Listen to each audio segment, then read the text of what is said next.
Hello ਬੱਚੋ, ਬੇਟੇ ਮੈਂ ਤੁਹਾਨੂੰ ਡੀ ਬਲਾਕ ਦੇ ਵਿੱਚੋਂ ਪੋਟਾਸ਼ੀਅਮ ਡਾਈਕ੍ਰੋਮੇਟ ਤੇ ਪੋਟਾਸ਼ੀਅਮ ਪਰਮੈਂਗਨੇਟ ਇਹਨਾਂ ਦੇ ਆਕਸੀਡਾਈਜ਼ਿੰਗ ਨੇਚਰ ਦੇ ਰਿਲੇਟਡ ਕੁਝ ਕੁਐਸਚਨ ਤੁਹਾਨੂੰ ਦਿੱਤੇ ਸੀ ਸੋਲਵ ਕਰਨ ਲਈ। ਉਮੀਦ ਹੈ ਤੁਸੀਂ ਸੋਲਵ ਕਰ ਲਏ ਹੋਣਗੇ।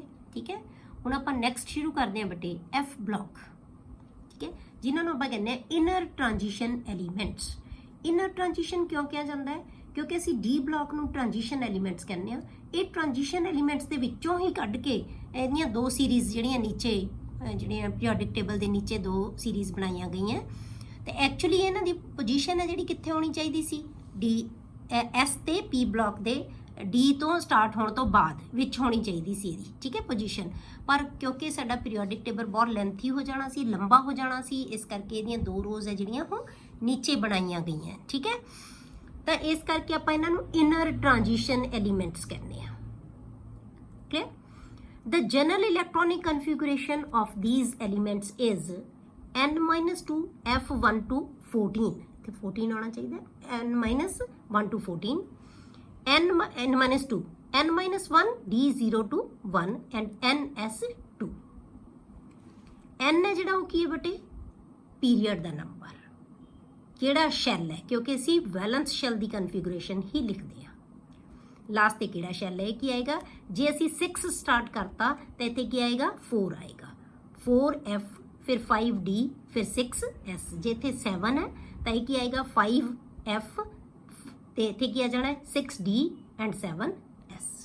ਠੀਕ ਹੈ, ਇਹ ਜਨਰਲ ਜਿਹੜੀ ਹੈਗੀ ਇਲੈਕਟ੍ਰੋਨਿਕ ਕਨਫੀਗੂਰੇਸ਼ਨ ਫਾਰ ਐਫ ਬਲਾਕ ਜਾਂ ਇਨਰ ਟ੍ਰਾਂਜੀਸ਼ਨ ਐਲੀਮੈਂਟਸ। ਤਾਂ F block consist of 2 series.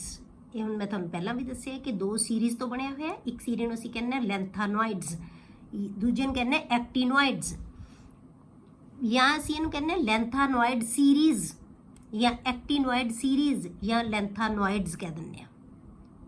ਉਹਦੇ ਐਲੀਮੈਂਟਸ ਆ ਜਿਹੜੇ ਉਹਨਾਂ ਦਾ ਨਾਮ ਅਸੀਂ ਲੈਂਥਾਨੋਇਡਸ ਹੀ ਕਹਿ ਦਿੰਦੇ ਹਾਂ ਜਾਂ ਐਕਟੀਨੋਇਡਸ ਹੀ ਕਹਿ ਦਿੰਦੇ ਹਾਂ। ਇਹ ਦੋ ਸੀਰੀਜ਼ ਹੈ। ਇਹ ਨਾਮ ਕਿਉਂ ਰੱਖੇ ਗਏ ਆ ਬੇਟੇ ਲੈਂਥਾਨੋਇਡਸ ਤੇ ਐਕਟੀਨੋਇਡਸ? ਕਿਉਂਕਿ ਇਹ ਪਹਿਲੀ ਸੀਰੀਜ਼ ਹੈ ਜਿਹੜੀ ਉਹ ਲੈਂਥਾਨਮ ਨੂੰ ਫੋਲੋ ਕਰਦੀ ਹੈ। ਲੈਂਥਾਨਮ ਕਿੱਥੇ ਆਉਂਦਾ ਬੇਟੇ? ਡੀ ਬਲਾਕ ਦੇ ਵਿੱਚ। ਡੀ ਬਲਾਕ ਤੋਂ ਬਾਅਦ 14 ਐਲੀਮੈਂਟਸ ਐਫ ਦੇ ਵਿੱਚ ਜਾਂਦੇ ਆ, ਇਸ ਕਰਕੇ ਅਸੀਂ ਇਹਨੂੰ ਲੈਂਥਾਨੋਇਡਸ ਕਹਿ ਦਿੰਦੇ ਹਾਂ। ਫਿਰ ਐਕਟੀਨੋਇਡਸ ਹੋ ਜਾਂਦੇ ਆ, ਇਹ ਐਕਟੀਨੀਅਮ ਨੂੰ ਫੋਲੋ ਕਰਦੇ ਆ ਕਿਉਂਕਿ ਇਹ ਡੀ ਬਲਾਕ ਦੇ ਵਿੱਚ ਆਉਂਦਾ ਹੈ। ਇਹਨੂੰ ਫੋਲੋ ਕਰਨ ਕਰਕੇ ਅਸੀਂ ਇਹਨੂੰ ਐਕਟੀਨੋਇਡਸ ਕਹਿ ਦਿੰਦੇ ਹਾਂ। ਠੀਕ ਹੈ, ਤਾਂ ਸੀਰੀਜ਼ ਦੇ ਨਾਮ ਹੈ ਜਿੱਥੋਂ ਜਿਹੜੇ ਐਲੀਮੈਂਟ ਨੂੰ ਇਹ ਫੋਲੋ ਕਰਦੇ ਆ, ਜਿਸ ਤੋਂ ਬਾਅਦ ਇਹ ਆਉਂਦੇ ਆ, ਉਹਦੇ ਨਾਮ ਤੇ ਹੀ ਇਹਨਾਂ ਦੇ ਨਾਮ ਰੱਖੇ ਗਏ। ਪਹਿਲਾਂ ਆਪਾਂ ਕਰਦੇ ਹਾਂ ਬੇਟੇ discuss lanthanoids. Lanthanoid series consist of 14 elements. ਦੋਨੋਂ ਹੀ ਸੀਰੀਜ਼ ਕਿੰਨੇ ਦੀਆਂ ਬਣੀਆਂ ਹੋਣਗੀਆਂ? 14 ਐਲੀਮੈਂਟਸ। ਸਟਾਰਟ ਕਿੱਥੋਂ ਕਰਦੇ ਆ ਬੇਟੇ? ਫੋਲੋਇੰਗ ਲੈਂਥਾਨਮ। ਲੈਂਥਾਨਮ ਨੂੰ ਫੋਲੋ ਕਰਦੇ ਆ। ਹੁਣੇ ਮੈਂ ਤੁਹਾਨੂੰ ਦੱਸਿਆ ਪਹਿਲਾਂ z is equal to 57। Starting with cerium. ਹੁਣ ਇਹ ਜਿਹੜੀ ਲੈਂਥਾਨੋਇਡ ਸੀਰੀਜ਼ ਹੈ ਕਿੱਥੋਂ ਸਟਾਰਟ ਹੁੰਦੀ ਹੈ? ਸੀਰੀਅਮ ਤੋਂ। ਫੋਲੋ ਕਿਹਨੂੰ ਕਰ ਰਹੀ ਹੈ? ਲੈਂਥਾਨਮ ਨੂੰ। ਲੈਂਥਾਨਮ ਤੋਂ ਬਾਅਦ ਸ਼ੁਰੂ ਹੁੰਦਾ ਹੈ, 58 ਨੰਬਰ ਆਏਗਾ ਸੀਰੀਅਮ ਦਾ।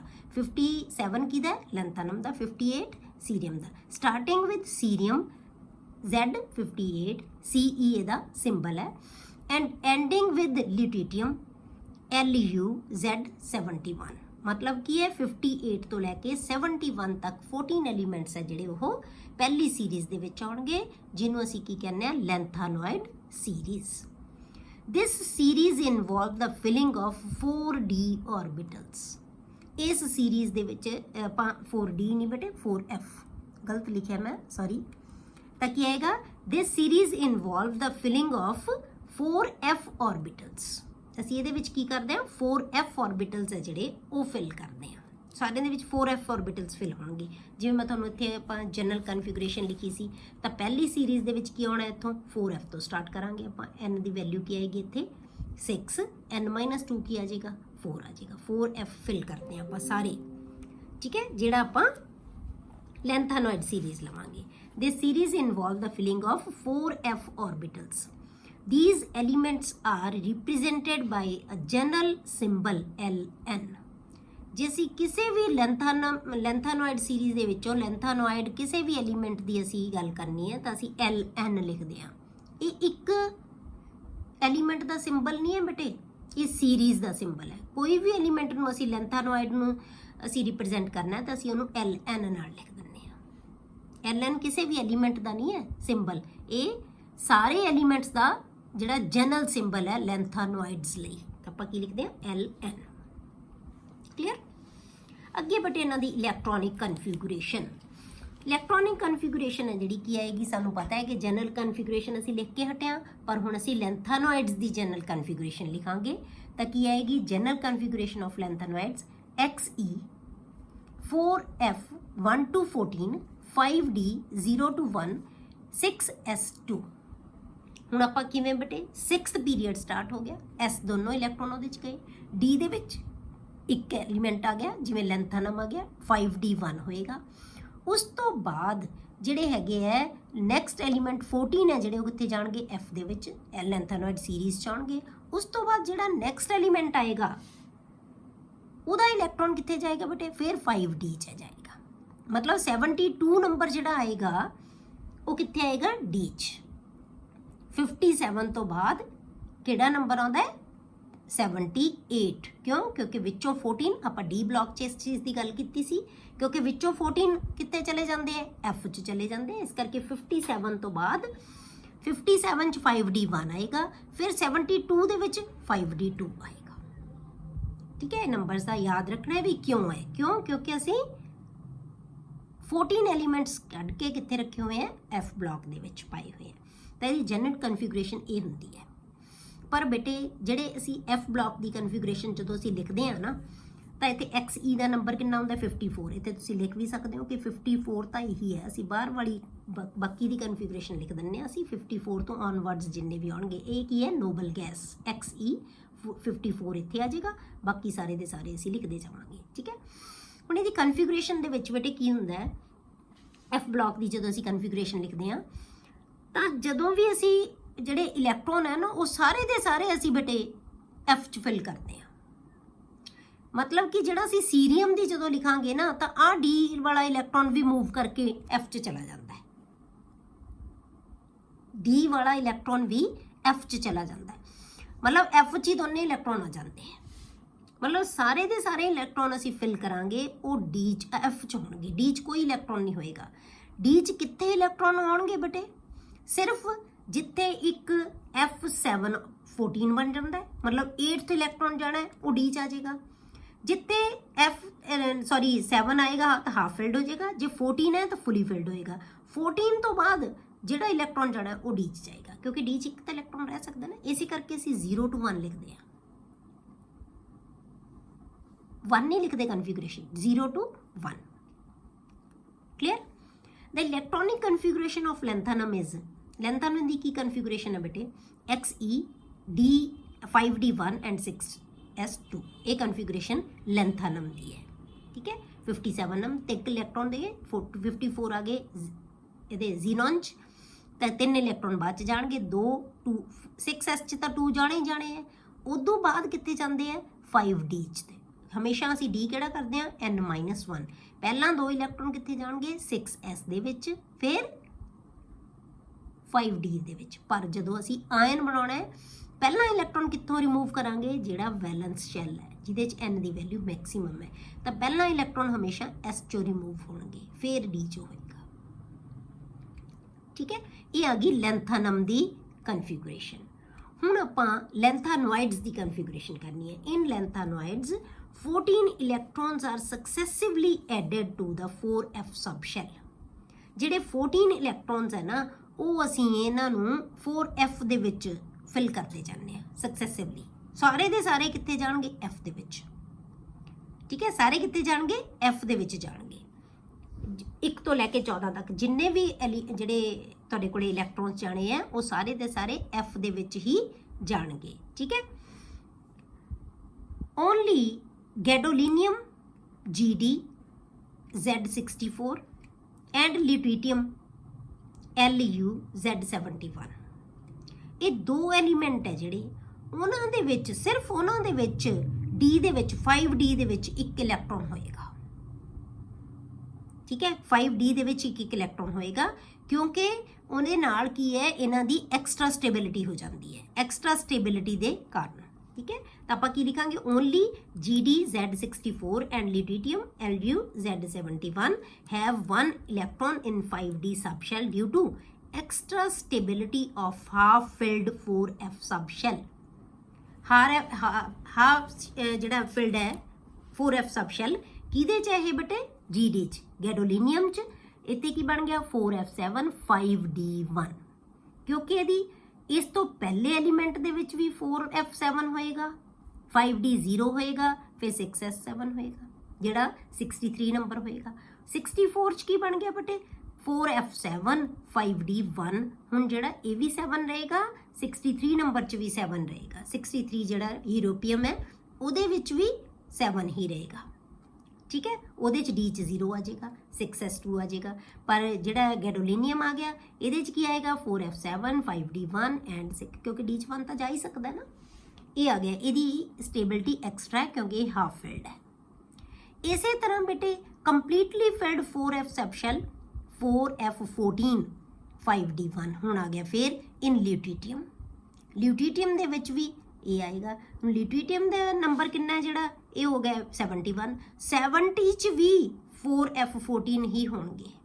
70 ਨੰਬਰ ਹੈ ਜਿਹਦਾ ਉਹਦੇ ਚ ਵੀ ਕੀ ਆਏਗੇ ਉੱਤੇ ਵੀ ਜਿਹੜਾ ਅਟਰਬੀਅਮ ਹੈ ਉਹਦੇ ਚ ਵੀ 4F14 5D 0 ਹੋਏਗਾ 6S2।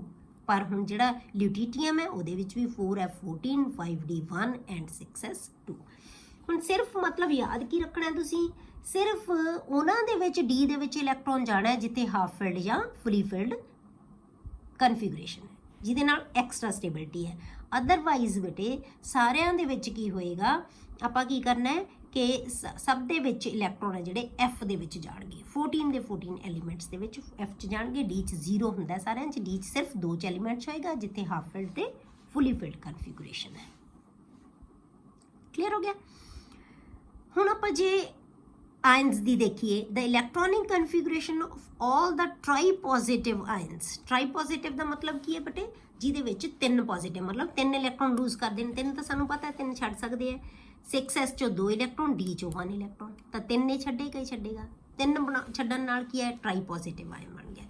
तो यही जिहड़ी है 3 पॉजिटिव है जिहड़ी यही सब तो स्टेबल कन्फिगरेशन है लैंथानोइड्स दी। सारे लैंथानोइड्स की कन्फिगरेशन है जी स्टेबल कन्फिगरेशन वो की है 3 पॉजिटिव, ठीक है। The electronic configuration of all the tripositive ions the most stable oxidation state of all the lanthanoids are of the form 4FN। सारे ही ट्राईपॉजिटिव आयन्स दे विच जिहड़ी कन्फिगरेशन है वो की होएगी 4FN। क्यों? क्योंकि बेटे S ਤੇ D ਦੇ ਵਿੱਚੋਂ ਇਲੈਕਟ੍ਰੋਨ ਰਿਮੂਵ ਹੋ ਚੁੱਕੇ ਹੈ, ਉਹਨਾਂ 'ਚ ਕੋਈ ਇਲੈਕਟ੍ਰੋਨ ਨਹੀਂ। ਜਿੰਨੇ ਵੀ ਇਲੈਕਟ੍ਰੋਨ ਆਉਣਗੇ ਉਹ ਕਿੱਥੇ ਹੋਣਗੇ 4FN 'ਚ ਹੋਏਗਾ। ਤੇ ਕਿੰਨਾ ਹੋ ਸਕਦਾ N 1 to 14। ਜਦੋਂ ਹਰੇਕ ਨੇ 3 ਪੋਜ਼ਿਟਿਵ ਆਇਨ ਬਣਾ ਲਿਆ ਤਾਂ ਚਾਹੇ ਇਲੈਕਟ੍ਰੋਨ D 'ਚੋਂ ਗਿਆ ਚਾਹੇ F 'ਚੋਂ ਗਿਆ ਜਿੱਥੋਂ ਮਰਜ਼ੀ ਗਿਆ, ਜਦੋਂ 3 ਇਲੈਕਟ੍ਰੋਨ ਲੂਜ਼ ਕਰਤੇ ਤਾਂ ਸਾਰੇ ਦੇ ਸਾਰੇ ਜਿੰਨੇ ਵੀ ਹੁਣ ਇਲੈਕਟ੍ਰੋਨ ਹੋਣਗੇ ਉਹਦੀ ਕਨਫਿਗਰੇਸ਼ਨ ਦੇ ਵਿੱਚ ਤਾਂ D ਤੇ S ਨੂੰ ਸਾਨੂੰ ਲਿਖਣ ਦਾ ਕੋਈ ਹੈ ਹੀ ਨਹੀਂ, ਮਕਸਦ ਹੀ ਨਹੀਂ ਕੋਈ। ਤੇ ਸਾਰੇ ਇਲੈਕਟ੍ਰੋਨ ਕਿੱਥੇ ਹੋਣਗੇ 4F 'ਚ ਹੋਣਗੇ। ਤਾਂ ਜਿੰਨੇ ਵੀ ਉਹਦੇ ਕੋਲ ਇਲੈਕਟ੍ਰੋਨ ਉਹ ਸਾਰੇ 4F 'ਚ ਹੀ ਆਉਣਗੇ। ਬਹੁਤ ਈਜ਼ੀ ਹੈ ਮਤਲਬ ਇਹਨੂੰ ਯਾਦ ਰੱਖਣਾ, ਠੀਕ ਹੈ। N is equal to 1 to 14 with increasing atomic number। ਜਿਵੇਂ ਜਿਵੇਂ ਐਟੋਮਿਕ ਨੰਬਰ ਵੱਧਦਾ ਜਾਏਗਾ N ਦੇ ਵਿੱਚ ਨੰਬਰ ਆਫ ਇਲੈਕਟ੍ਰੋਨਸ ਇਨਕਰੀਜ਼ ਹੁੰਦੇ ਜਾਣਗੇ, ਉਵੇਂ ਉਵੇਂ ਆਪਾਂ ਇਹਨਾਂ ਦੇ ਵਿੱਚ ਫਿਲ ਕਰਦੇ ਜਾਵਾਂਗੇ, ਠੀਕ ਹੈ। ਜੇ ਹੁਣ ਆਪਾਂ ਇਹਦੀ ਕਨਫਿਗਰੇਸ਼ਨ ਦੇਖੀਏ ਬੇਟੇ ਸਾਰੇ ਐਲੀਮੈਂਟਸ ਦੀ, ਹੁਣ ਮੈਂ ਲਿਖੀ ਨਹੀਂ ਕਾਪੀ ਤੇ ਤਾਂ ਆਪਾਂ ਲਿਖ ਕੇ ਇੱਥੋਂ ਹੀ ਤੁਸੀਂ ਦੇਖ ਸਕਦੇ ਹੋ ਇਹਦੀ ਕਨਫਿਗਰੇਸ਼ਨ ਨੂੰ। ਸਾਰੇ ਹੀ ਐਲੀਮੈਂਟਸ ਦੇ ਵਿੱਚ ਦੇਖੋ ਤੁਸੀਂ ਇਹਦੀ ਇਲੈਕਟ੍ਰੋਨਿਕ ਕਨਫਿਗਰੇਸ਼ਨ ਆ LN ਪਾਇਆ ਮਤਲਬ ਕਿ ਲੈਂਥਾਨੋਇਡਸ ਸਾਰਿਆਂ ਦੀ। फिर ये 2 पॉजिटिव है, 3 पॉजिटिव है, 4 पॉजिटिव है, ठीक है। हुण आपां की देखना है मेन तुसी कन्फिगरेशन देखो लैंथानोइड्स दी। इहदे विच D दे विच इत्थे पाता D1 एंड 6। हुण इत्थे D1 जदों ये ने आयन बनाउणा नाल दी नाल जिहड़ा इलैक्ट्रॉन है देखो तुसी 2 बनाया है तां 4F च 2 दिखाए है आपां, 4F2 च 2 दिखाए है तां दोनों इलैक्ट्रॉन कित्थों जाणगे S दे विच। तां तुसी इत्थे सीरियम दी कन्फिगरेशन दे विच भी 4F2 लिख सकदे हो, 4F2 एंड 6S2। D च 0 होता है। फिर आ गया 4F3 हो गया, देखो सीधा 4F3 हो गया 6S2 मतलब D च कोई इलैक्ट्रॉन नहीं। सिर्फ D च कितने इलैक्ट्रॉन आए हैं जिथे हाफ फिल्ड हो गया। देखो 63 ਦੇ ਵਿੱਚ 4f7 6s2, 64 ਦੇ ਵਿੱਚ ਕੀ ਬਣ ਗਿਆ 4f7 5d1 ਐਂਡ 6s2, ਜਿਹੜੀ ਮੈਂ ਤੁਹਾਨੂੰ ਪਹਿਲਾਂ ਚੀਜ਼ ਦੱਸੀ ਸੀ, ਠੀਕ ਹੈ। ਫਿਰ ਸਾਰੇ d, ਫਿਰ 7 ਤੋਂ ਬਾਅਦ 9 ਆ ਗਿਆ ਸਿੱਧਾ, ਕਿਉਂਕਿ 8 ਆਉਣਾ ਸੀ ਨਾ ਇੱਥੇ, ਤਾਂ 8 ਦੀ ਬਜਾਏ d 'ਚ ਚਲਾ ਗਿਆ ਇੱਕ ਇਲੈਕਟ੍ਰੋਨ, ਸਾਰੇ ਫਿਰ 9 14 ਤੱਕ ਫਿਰ ਉਹਦੇ 'ਚ ਜਾਣਗੇ। ਫਿਰ ਉਸ ਤੋਂ ਬਾਅਦ ਜਿਹੜਾ ਅਗਲਾ ਇਲੈਕਟ੍ਰੋਨ ਜਾਣਾ ਫਿਰ 5d 'ਚ ਹੋ ਜਾਏਗਾ।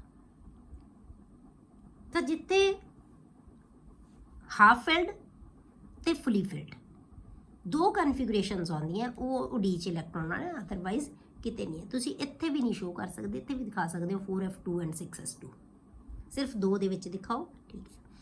ਜਦੋਂ ਆਪਾਂ 3 ਪੋਜ਼ੀਟਿਵ, ਮੈਂ ਤੁਹਾਨੂੰ ਦੱਸਿਆ ਸੀ ਕਿ 3 ਪੋਜ਼ੀਟਿਵ ਦੀ ਮੋਸਟ ਸਟੇਬਲ ਕਨਫੀਗਰੇਸ਼ਨ 2 ਪੋਜ਼ੀਟਿਵ ਵੀ ਬਣਾ ਲੈਂਦਾ ਹੈ ਬਹੁਤ ਘੱਟ ਕੰਪਾਊਂਡਸ ਦੇ ਵਿੱਚ। ਇਹ ਉਦੋਂ ਬਣਾਉਂਦਾ ਹੈ ਬੇਟੇ 2 ਪੋਜ਼ੀਟਿਵ ਜਦੋਂ ਇਹਦੀ ਕਨਫੀਗਰੇਸ਼ਨ ਹੈ ਜਿਹੜੀ ਬਹੁਤ ਸਟੇਬਲ ਹੋ ਰਹੀ ਹੋਵੇ। ਜਿਵੇਂ 2 ਛੱਡਣ ਨਾਲ ਇਹਦੀ ਕਨਫੀਗਰੇਸ਼ਨ ਕੀ ਹੈ, ਸਟੇਬਲ ਹੋ ਰਹੀ ਹੈ, ਜਾਂ ਕਹਿ ਲਓ ਤੁਸੀਂ 2 ਇਲੈਕਟ੍ਰੋਨ ਛੱਡਣ ਨਾਲ ਇੱਥੇ ਕਨਫੀਗਰੇਸ਼ਨ ਸਟੇਬਲ ਹੋ ਰਹੀ ਹੈ। ਮਤਲਬ 2 ਬਹੁਤ ਰੇਅਰ ਬਣਾਏਗਾ, 3 ਸਾਰਿਆਂ 'ਚ ਹੀ ਬਣਾਉਣਾ ਹੈ, ਸਾਰਿਆਂ 'ਚ ਸਟੇਬਲ ਕਨਫੀਗਰੇਸ਼ਨ ਹੈ। ਮੈਂ ਤੁਹਾਨੂੰ ਕਿਹਾ ਸੀ ਕਿ 3 ਜਦੋਂ ਬਣਾਉਂਦਾ ਹੈ ਆਇਨ, ਤਾਂ ਸਿਰਫ F 'ਚ ਇਲੈਕਟ੍ਰੋਨ ਰਹਿ ਜਾਂਦੇ 1 to 14। ਹੁਣ ਇਹ ਤਾਂ ਲੈਂਥਨਮ ਹੈ ਨਾ, ਜੇ ਆਪਾਂ F ਬਲੌਕ ਦੀ ਗੱਲ ਕਰੀਏ, F ਦੇ 1 ਤੋਂ ਲੈ ਕੇ 14 ਤੱਕ ਨਾਲ ਆ ਗਿਆ। ਇਹਦੇ ਨਾਲ ਲੈਂਥਨਮ ਕੰਪੈਰੀਜ਼ਨ ਕਰਨ ਲਈ ਦੱਸਿਆ ਕਿ ਲੈਂਥਨਮ ਦੀ ਆ ਕਨਫੀਗਰੇਸ਼ਨ ਹੁੰਦੀ ਹੈ, ਤਾਂ ਉਹਨੂੰ ਕੰਟੀਨਿਊ ਕਰਨਾ ਹੈ ਆਪਾਂ, ਇਸ ਕਰਕੇ ਆਪਾਂ ਲੈਂਥਨਮ ਨੂੰ ਵਿੱਚ ਲੈ ਲਿਆ, ਤਾਂ 4f0 ਉਹਦੇ ਚਾਹੀਦਾ। ਅਦਰਵਾਈਜ਼ ਸਾਰਿਆਂ 'ਚ 4f1 to 14, ਹਰੇਕ ਦੇ ਵਿੱਚੋਂ S 'ਚੋਂ 2 ਇਲੈਕਟ੍ਰੋਨ, D 'ਚੋਂ 1 ਇਲੈਕਟ੍ਰੋਨ ਚਲਾ ਜਾਏਗਾ। ਅੱਗੇ ਆਪਾਂ ਜਦੋਂ ਆਕਸੀਡੇਸ਼ਨ ਸਟੇਟ ਡਿਸਕਸ ਕਰਾਂਗੇ, ਇਹ ਆਪਾਂ ਉਦੋਂ ਕਰਾਂਗੇ ਵੀ ਕਿਹੜੀਆਂ ਆਕਸੀਡੇਸ਼ਨ ਸਟੇਟਸ ਹੁੰਦੀਆਂ ਤੇ ਕਿਹੜੀਆਂ ਸਟੇਬਲ ਹੁੰਦੀਆਂ। ਇਹ ਇਹਨਾਂ ਦੀ ਕਨਫੀਗਰੇਸ਼ਨ ਹੈ।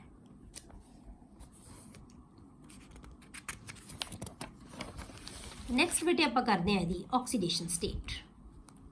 ਆਕਸੀਡੇਸ਼ਨ ਸਟੇਟ ਹੈ ਜਿਹੜੀ ਬੇਟੇ, ਉਹ ਇਹਨਾਂ ਦੀ ਫ੍ਰੀ ਆਕਸੀਡੇਸ਼ਨ ਸਟੇਟ ਹੈ ਜਿਹੜੀ, ਉਹਨੂੰ ਅਸੀਂ ਗਰੁੱਪ ਆਕਸੀਡੇਸ਼ਨ ਸਟੇਟ ਕਹਿ ਦਿੰਦੇ ਹਾਂ। ਮਤਲਬ ਸਾਰੇ ਲੈਂਥਾਨੋਇਡਸ ਹੈ ਜਿਹੜੇ, ਉਹਨਾਂ ਦੀ ਇੱਕ ਕਾਮਨ ਆਕਸੀਡੇਸ਼ਨ ਸਟੇਟ ਹੈ, ਉਹ 3 ਹੈ, ਉਹ ਸਭ 'ਚ ਹੁੰਦੀ ਹੈ।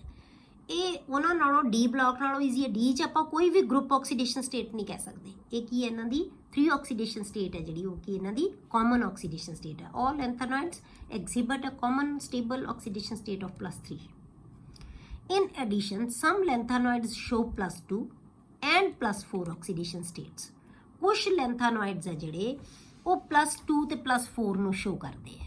+2 ਤੇ +4 ਆਕਸੀਡੇਸ਼ਨ ਸਟੇਟ ਵੀ ਸ਼ੋ ਕਰਦੇ ਹੈ, ਪਰ ਕਦੋਂ ਕਰਦੇ ਆ ਬੇਟੇ, ਇਨ ਦੇਅਰ ਸੋਲਿਊਸ਼ਨਸ ਔਰ ਸੋਲਿਡ ਸਟੇਟ। ਪਰ ਕਦੋਂ ਕਰਦੇ ਹੈ, ਜਦੋਂ ਉਹਨਾਂ ਦੀ ਕਨਫੀਗਰੇਸ਼ਨ ਦੇ ਵਿੱਚ ਐਕਸਟਰਾ ਸਟੇਬਿਲਿਟੀ ਆ ਰਹੀ ਹੋਵੇ, ਕਿ 2 ਆਕਸੀਡੇਸ਼ਨ ਸਟੇਟ ਨਾਲ ਜਾਂ 4 ਆਕਸੀਡੇਸ਼ਨ ਸਟੇਟ ਹੋਣ ਨਾਲ ਉਹਨਾਂ ਦੇ ਵਿੱਚ ਐਕਸਟਰਾ ਸਟੇਬਿਲਿਟੀ ਆ ਰਹੀ ਹੈ। ਮਤਲਬ ਕਿ ਉਹ ਹਾਫ ਫਿਲਡ ਜਾਂ ਫੁੱਲੀ ਫਿਲਡ ਹੋ ਰਿਹਾ ਹੈ, ਤਾਂ ਉਹਨਾਂ ਦੀ ਆਕਸੀਡੇਸ਼ਨ ਸਟੇਟ 2 ਪੋਜ਼ੀਟਿਵ ਤੇ 4 ਪੋਜ਼ੀਟਿਵ ਵੀ ਐਗਜ਼ਿਸਟ ਕਰੇਗੀ। ਜਿਵੇਂ ਆਪਾਂ ਐਗਜ਼ਾਮਪਲ ਲੈਂਦੇ ਹਾਂ, ਸੀਰੀਅਮ ਐਂਡ ਟਰਬੀਅਮ ਐਕਸਿਬਿਟ +4 ਆਕਸੀਡੇਸ਼ਨ ਸਟੇਟ। ਇਹਨਾਂ ਦੇ ਵਿੱਚ +4 ਆਕਸੀਡੇਸ਼ਨ ਸਟੇਟ ਵੀ ਹੁੰਦੀ ਹੈ। ਹੁਣ ਆਪਾਂ ਦੇਖੀਏ ਜੇ ਦੋਨਾਂ ਦੇ ਵਿੱਚ ਆਪਾਂ ਸੀਰੀਅਮ ਤੇ ਟਰਬੀਅਮ ਦੇ ਵਿੱਚ ਜੇ ਆਪਾਂ ਇਹਨਾਂ ਦੀ ਕਨਫੀਗਰੇਸ਼ਨ ਡਿਸਕਸ ਕਰੀਏ, ਤਾਂ ਆਪਾਂ ਕੀ ਦੇਖਦੇ ਹਾਂ, ਸੀਰੀਅਮ ਹੈ ਜਿਹੜਾ +4 ਆਕਸੀਡੇਸ਼ਨ ਸਟੇਟ ਦੇ ਵਿੱਚ ਇਹਦੇ ਕੀ ਆ ਜਾਣਾ, XeF4, ਜਿਹੜਾ 4f0 ਹੋ ਗਿਆ, 4f0। ਸੀਰੀਅਮ ਦਾ ਨੰਬਰ ਕਿੰਨਾ ਹੈ, 58। ਜਿਹੜੇ 2 ਇਲੈਕਟ੍ਰੋਨ F 'ਚ ਸੀ ਉਹ ਵੀ ਚਲੇ ਗਏ, S 'ਚੋਂ ਵੀ ਗਏ, F 'ਚੋਂ ਵੀ ਗਏ, ਜਾਂ ਤੁਸੀਂ ਕਹਿ ਲਓ ਇੱਕ F 'ਚੋਂ ਇੱਕ D 'ਚੋਂ, ਜੇ ਆਪਾਂ ਇਹ ਕਹਿ ਰਹੇ ਨੇ, ਤਾਂ ਚਾਰੋਂ ਇਲੈਕਟ੍ਰੋਨ ਛੱਡ ਕੇ ਇਹਦੀ ਕਨਫੀਗਰੇਸ਼ਨ ਕੀ ਹੋਗੀ, ਇਹ 4f0 ਹੋ ਗਿਆ। ਨੋਬਲ ਗੈਸ ਕਨਫੀਗਰੇਸ਼ਨ ਬਣ ਗਈ, ਤੇ ਇਸ ਕਰਕੇ ਸਟੇਬਿਲਿਟੀ ਇਹਦੀ ਜ਼ਿਆਦਾ ਹੋਗੀ। ਇਸ ਕਰਕੇ ਸੀਰੀਅਮ ਹੈ ਜਿਹੜਾ ਉਹ 4 ਪੋਜ਼ੀਟਿਵ ਬਣਾ ਲੈਂਦਾ ਹੈ। ਕਲੀਅਰ ਹੋ ਗਿਆ। 58 ਨੰਬਰ ਹੈ, 58 ਚੋਂ 4 ਇਲੈਕਟ੍ਰੋਨ ਅਸੀਂ ਰਿਮੂਵ ਕਰਤੇ, ਤਾਂ ਕੀ ਰਹਿ ਗਿਆ 54। ਤੇ 54 ਕਿਹਦੀ ਹੁੰਦੀ ਹੈ ਬੇਟੇ, ਜ਼ੀਨੋਨ ਦਾ। ਨੰਬਰ ਕਿੰਨਾ ਹੈ, 54। ਤਾਂ ਇਹਦੇ ਵਰਗੀ ਕਨਫੀਗਰੇਸ਼ਨ ਹੈਗੀ ਨੋਬਲ ਗੈਸ। ਤੇ ਨੋਬਲ ਗੈਸ ਕਨਫੀਗਰੇਸ਼ਨ ਕੀ ਹੁੰਦੀ ਹੈ, ਸਟੇਬਲ ਕਨਫੀਗਰੇਸ਼ਨ। ਅੱਗੇ ਆਪਾਂ ਕਰੀਏ ਯੂਰੋਪੀਅਮ ਤੇ ਅਟਰਬੀਅਮ, EU and YB ਐਕਸਿਬਿਟ +2 oxidation state. ਇਹਨਾਂ ਦੀ ਆਕਸੀਡੇਸ਼ਨ ਸਟੇਟ +2 ਹੁੰਦੀ ਹੈ। ਹੁਣ ਇਹ ਆਪਾਂ ਆਕਸੀਡੇਸ਼ਨ ਸਟੇਟ 2 ਹੈ ਜਿਹੜੀ, ਉਹ ਆਪਾਂ ਕਿਵੇਂ ਕਹਿ ਸਕਦੇ ਹਾਂ ਕਿ 2 ਆਕਸੀਡੇਸ਼ਨ ਸਟੇਟ ਵੀ ਸਟੇਬਲ ਹੁੰਦੀ ਹੈ। ਮੈਂ ਤੁਹਾਨੂੰ ਕੀ ਕਿਹਾ ਸੀ ਕਿ ਕਦੋਂ ਬਣਾਉਂਦੇ ਆ, ਜਦੋਂ ਸਟੇਬਿਲਿਟੀ ਐਕਸਟਰਾ ਹੋਵੇ।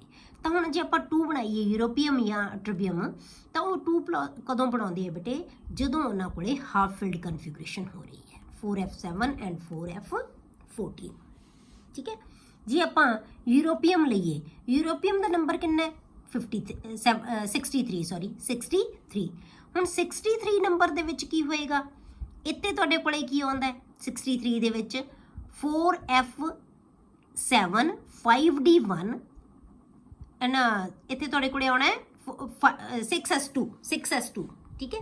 6s2 ਚੋਂ ਜੋ ਇਲੈਕਟ੍ਰੋਨ ਜਾ ਕੇ D ਵਾਲਾ ਇਲੈਕਟ੍ਰੋਨ ਵੀ ਇਹਦੇ ਕੋਲੇ ਆ ਗਿਆ। ਅਦਰਵਾਈਜ਼ 4f6 ਹੋਣਾ ਚਾਹੀਦਾ ਸੀ, 5d1 ਹੋਣਾ ਚਾਹੀਦਾ ਸੀ, 6s2 ਹੋਣਾ ਚਾਹੀਦਾ ਸੀ ਠੀਕ ਹੈ।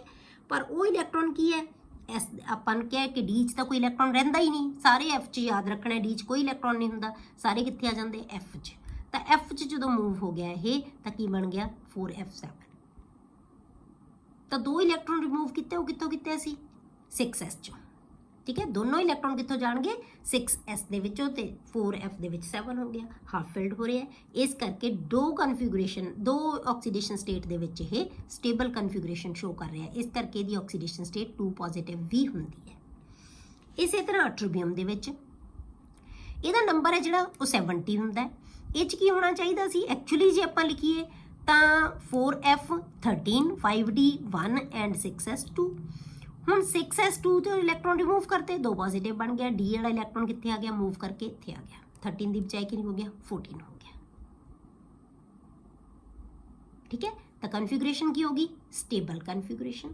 ਤਾਂ ਇਸ ਕਰਕੇ ਇਹ ਕੀ ਆਏਗਾ ਸਟੇਬਲ ਕਨਫਿਗੂਰੇਸ਼ਨ ਹੋਣ ਕਰਕੇ ਇਹਦੀ +2 ਆਕਸੀਡੇਸ਼ਨ ਸਟੇਟ ਵੀ ਐਗਜ਼ਿਸਟ ਕਰਦੀ ਹੈ। ਕਲੀਅਰ ਹੋ ਗਿਆ। ਨੈਕਸਟ ਬੇਟੇ ਆਪਾਂ ਕਿਉਂਕਿ ਉਹ ਥੋੜਾ ਜਿਹਾ ਲੰਬਾ ਹੋਏਗਾ, ਫਿਰ ਵੀਡੀਓ ਲੰਬੀ ਹੋ ਜਾਣੀ ਹੈ, ਤੇ ਆਪਾਂ ਜਿਹੜਾ ਨੈਕਸਟ ਹੈ ਇਹਦੀ ਪ੍ਰੋਪਰਟੀ ਉਹ ਆਪਾਂ ਅਗਲੇ ਲੈਕਚਰ 'ਚ ਡਿਸਕਸ ਕਰਾਂਗੇ।